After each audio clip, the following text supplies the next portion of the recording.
is individual. And let me stress that the pathway to the American dream is indeed colorblind, but it itself is not. An example, my father, the late Ben Greer, was a veteran of World War II, stationed in this country in a segregated army, but he believed in the American dream. He believed that he owned the American dream. He was able, because of that belief, he bought himself a house,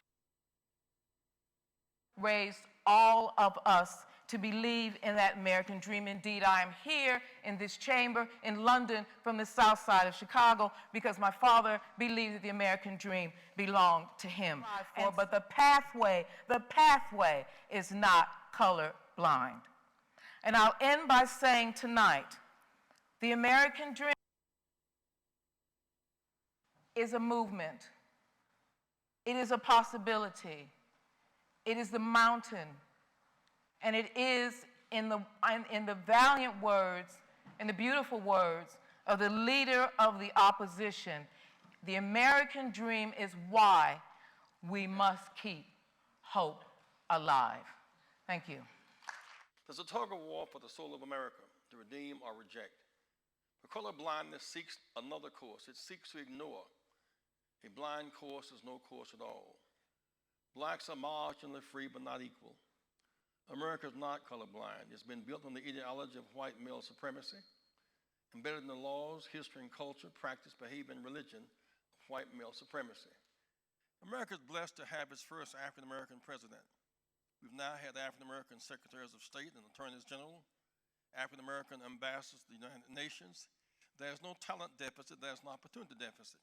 But these great individuals are the flagrant flowers in the cement cracks, not the garden.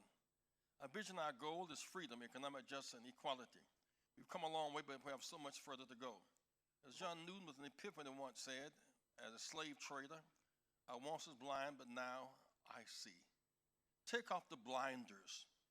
Don't be blind. Open our eyes. See each other clearly, not to turn a deaf and blind eye, but today's fight for freedom and equality of all people. Dr. King's dream is based on character for all of us. America's dream is too often built upon race and gender inequality. Thank you. If you are in fact colorblind, you dream in color. The American dream may be colorblind, but the American reality, sadly, is not. Thank you. My name is Joshua Jackson, no relation. But last month ago, I heard about something called the Spring Valley Assault. Basically, a police officer was called to a school and there was a young African-American girl, maybe about 10 years old or something, and certainly no matter whatever she did, I don't know, but the police officer, he was throwing her on the ground.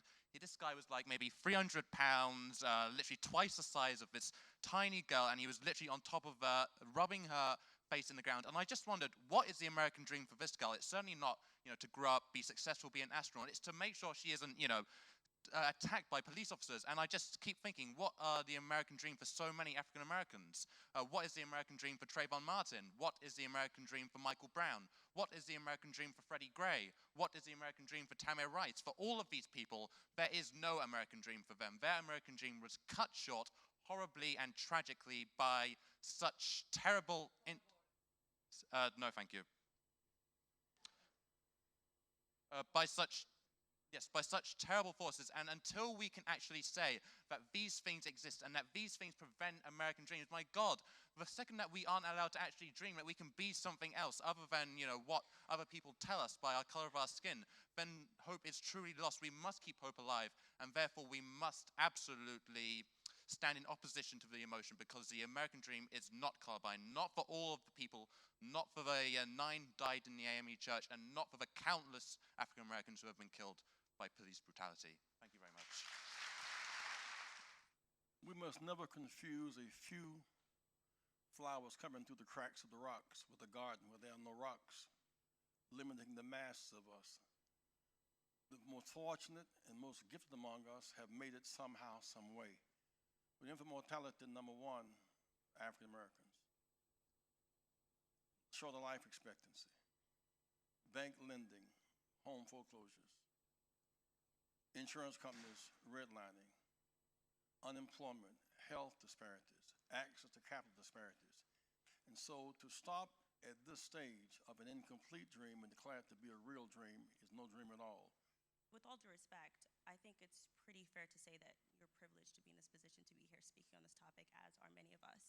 And I would like to emphasize, the quote about not being an anomaly, not being, the blooming flower coming through the cracks versus a part of a garden. And I think that's a very crucial thing to remember here. And I'm not sure if you're familiar with the idea of epistemologies of ignorance, which also talks about constructed white ignorance, which seems to be something that's not a part of this conversation. I would urge you to consider, because when you discuss your life, and it seems like you are kind of constructing a particular type of ignorance around what the reality is that we're talking about today. And when you also discuss your life as someone who's obviously been able to overcome very dire experiences, as have I. I come from a very poor family in Brooklyn, and now I'm standing at Cambridge doing my 4th degree, but I'm an anomaly. And I'm also an agent of resistance. When Black people get through the cracks, that is an act of resistance. That is not us joining the American dream. That is us fighting against the structural white supremacist American dream and creating our own American dream. And that's something very distinct. Absolutely, we can have long conversations about the epistemology of racism. We can talk about structural racism. We can talk about African American privilege in the United Kingdom, in France. This is one of the things they're dealing with now. African Americans in France are dealing with the question of African American privilege. But at the end of the day, and perhaps I didn't say it as well as I could, my father had no education. My father was a man who was in a segregated army. My father called himself a race man, and that's an old term, but it means that Black people were first, middle, and last for him. But at the same time, he embedded in us, and this is what I mean by the American dream, the possibility of hope. We haven't attained it. Of course, we haven't attained it, and we may not attain it in my lifetime. But what we have managed to hold on to, and I think being here is part of it. I think Reverend Jackson and his work, his continued witness is part of it, is that possibility that hope still lives. We are not categories. We are not sociological definitions. We are human beings. If we do not claim our own humanity, no one else will. And that is my point about the American dream. I feel a great affinity for Reverend Jackson, as neither one of us was the union's first choice of speaker tonight. We both have big shoes to fill, with Reverend Jackson substituting for President Obama, and me substituting for Jay-Z. It would be fair to say that Reverend Jackson and I have at least one more thing in common, and that is we both agree that America is not a utopia. There are large and undeniable disparities between different ethnic groups in terms of education, household income, and other important areas. And for this, we as a nation remain unsatisfied and uncomfortable. But to be clear, the American dream was never meant as a guarantee of financial equality, nor as a dream of entitlement. Instead, the American dream is a dream of opportunity. The American dream is aspirational. Most importantly, the American dream is the belief that hard work, sacrifice, and ingenuity, though never a guarantee of success, will likely lead to a better life for you and your children. Today, African Americans and Hispanics each constitute 7% of America's professionals, and Asian Americans represent 11.5% of America's professionals. Although, with the exception of the Asian American community, minorities are still underrepresented among corporate managers and officers, race is clearly no longer the disqualifying factor that it once was. And yet, even then, Mr. Baldwin, in his own mild way, remained an optimist about the American dream, noting, and I quote, "Those who say it can't be done are usually interrupted by others doing it. If Mr. Baldwin were alive today, he would no doubt be distraught that the median income for African American households remains 65% of the median income for white households, an improvement of only 15% since 1965. He would be appalled by the gap in incarceration rates between African Americans and whites, especially for nonviolent offenses. Clearly, these inequities would have made him angry. They make me angry. They should make you angry. But Mr. Baldwin would have also been deeply moved and vindicated at the progress that's been made.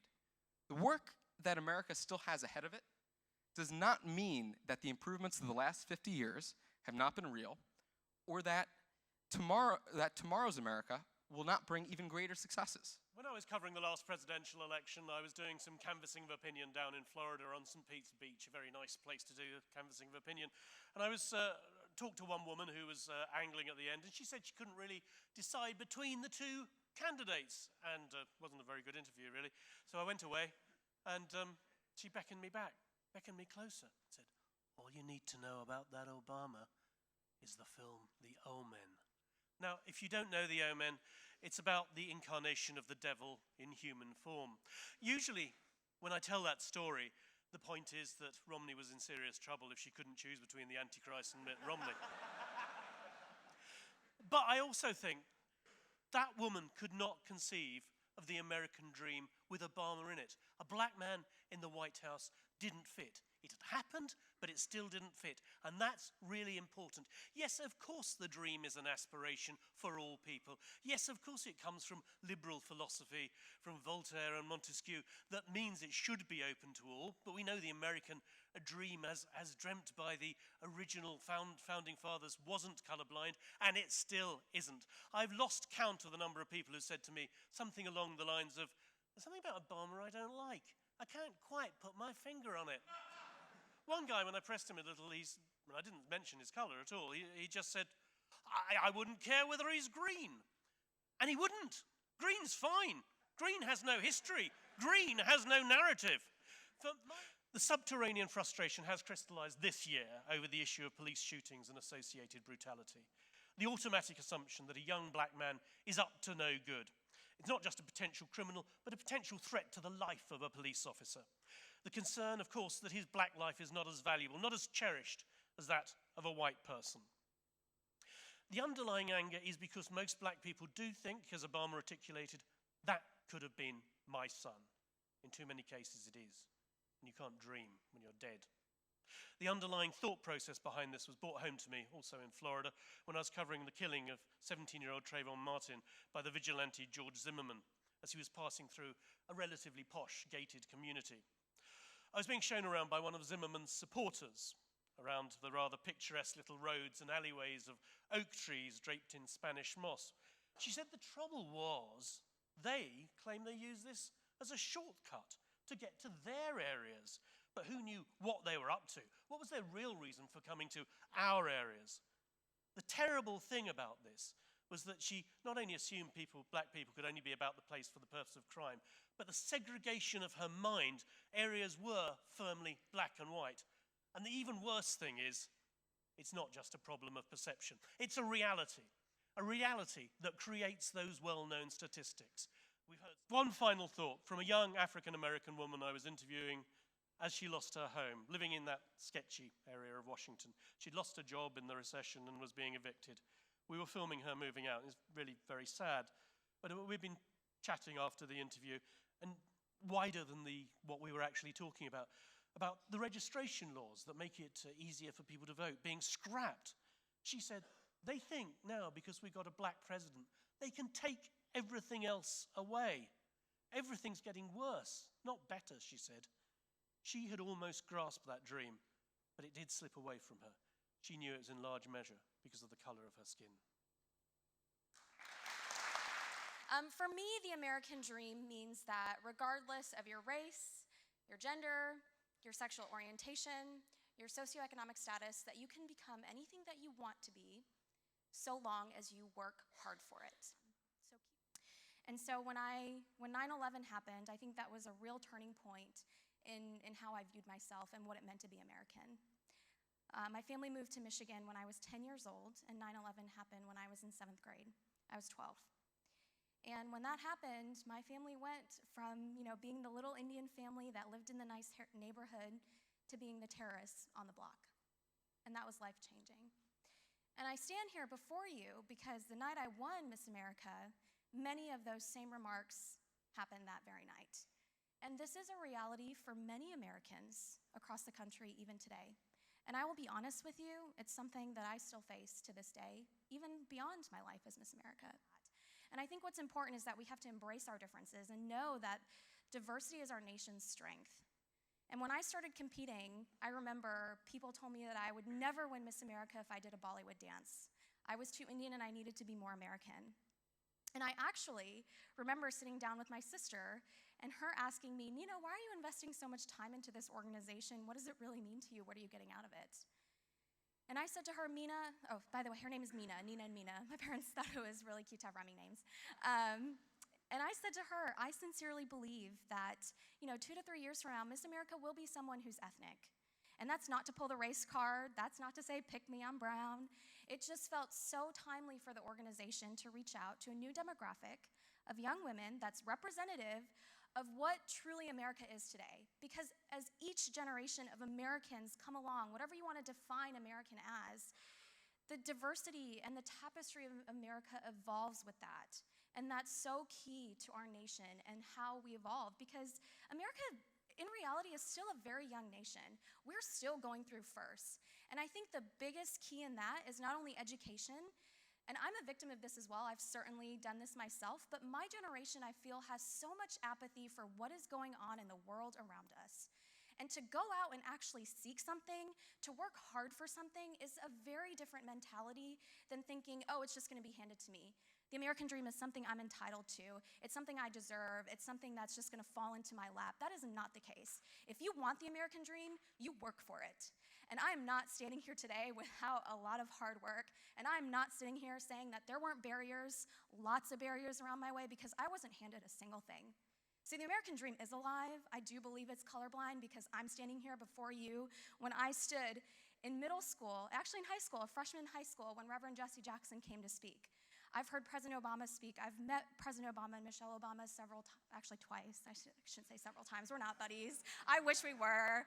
I've been able to interact with the Prime Minister of India, and every single time I've been in these rooms, I think what really defines all of us is that we're leaders, not only who motivate other people, but people who inspire.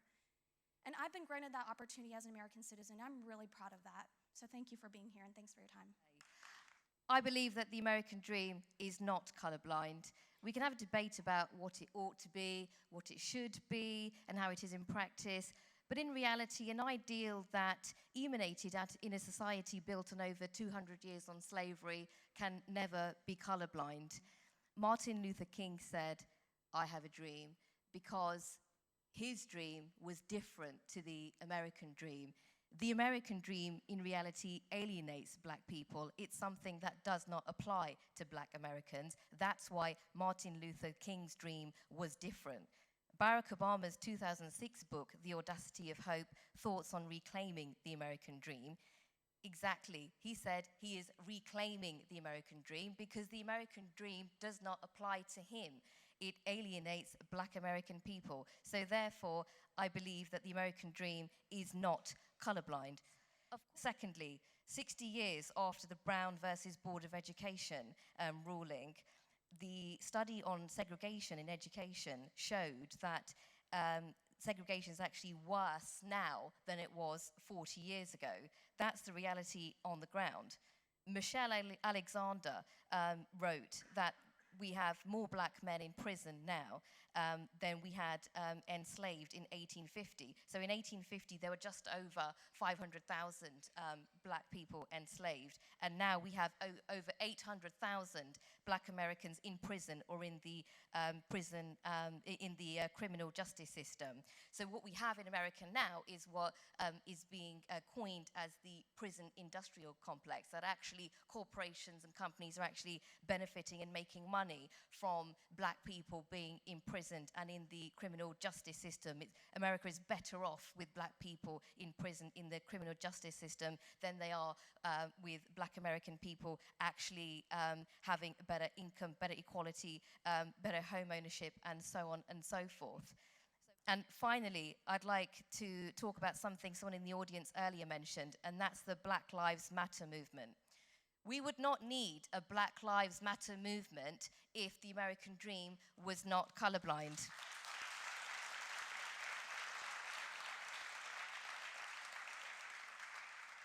There's a reason that hashtag Black Lives Matter trended internationally. There's a reason why hashtag Muslim Lives Matter also trended earlier this year. It's because when black lives are lost and when Muslim lives are lost, they are not treated the same as when white American lives are lost. In reality, every 28 hours, a black man, woman, or child is killed by the police or by law enforcement in America. That's the reality of the American dream for black people. The struggle of the Black Lives Matter movement, if it wasn't for that struggle, Walter Scott, the police officers that killed Walter Scott and Freddie Gray would not be facing charges, and that is a victory for that Black Lives Matter struggle. But what about Michael Brown in Ferguson? And what about all the other people that have lost their lives at the hands of the police and law enforcement in America?